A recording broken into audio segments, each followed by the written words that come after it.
खुलुमबाय स्टुडियोआव आं उदांस्रि मुसाहारि बे समाव मोनसे गेदेर खौरां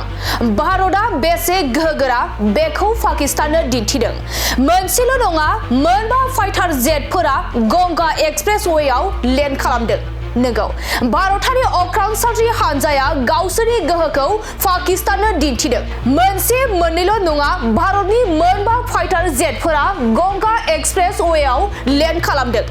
राफेल सुखय 30 जागुआर मिग 29 मिराज 200 गोबां गोहोगोरा फाइटार जेटफोरा गंगा एक्सप्रेसवेआव लेन्ड खालामनानै दिन्थिदों नंगौ भारतआ पाकिस्तानखौ फोजोबनो थाखाय फारफ्रोमथिंबो गाग्लोबनो थागथियारि खालामगासिनो दं भारतनि दै अख्रां हा सानथ्रि हानजाफोरा जायखिजाया समावनो पाकिस्तानखौ गाग्लोबगोन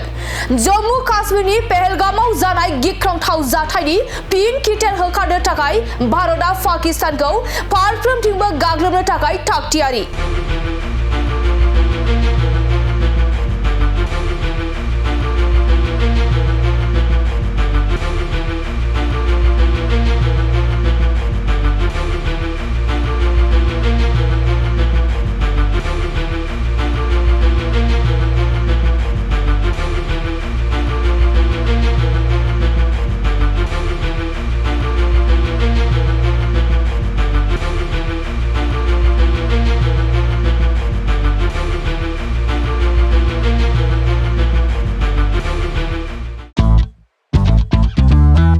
मोनसे गोजोनथाव खौरां क'क्राझार सहरनि जेडी र'डजों नांजाबनाय सुदेमपुरी गांजेमा बाजाराव थानाय आइ आफा मेडलाइफ बीएम हस्पिटालाव बेराम सोखानो हानायनि गोबां खाबुफोर दं जेरै नोंथाङा आइ आफा मेडलाइफ बीएम हस्पिटालाव गासै समावनो इमारजेन्सि डक्टर्सफोरखौ एभेलेबल मोननो हागोन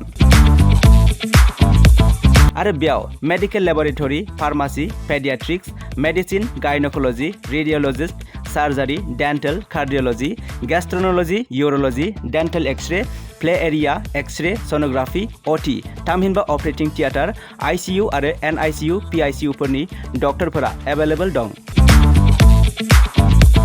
लोगोसे normal delivery C sections gall bladder stone kidney stone appendix आरो हार्नियाफोर बेराम जानायफोरखौ अपारेशन खालामनायनिबो सुबिदा दं आइ आफा मेडलाइफ बीएम हस्पिटालाव सप्ताफ्रोमबो फार्मासीजों लोगोसे लेबरेटरी आरो सप्ताफ्रोमबो इमारजेन्सि सार्भिसजों लोगोसे 24 घन्टा जेब्लायबो खुलायै थागोन आरो बेयाव लांलाय लाबोलाय खालामनो थाखाय एम्बुलेन्सनि सार्भिसबो थागोन बेनिखायनो ओनसोलनि सुबुंफोरा बेराम आजारफोरजों भुगिनानै दंब्ला क'क्राझार सहरनि आइ आफा मेडलाइफ बीएम हस्पिटालाव फाहामथाय लाफैनो हागोन लोगोसे नोंथाङा 9101655430 एबा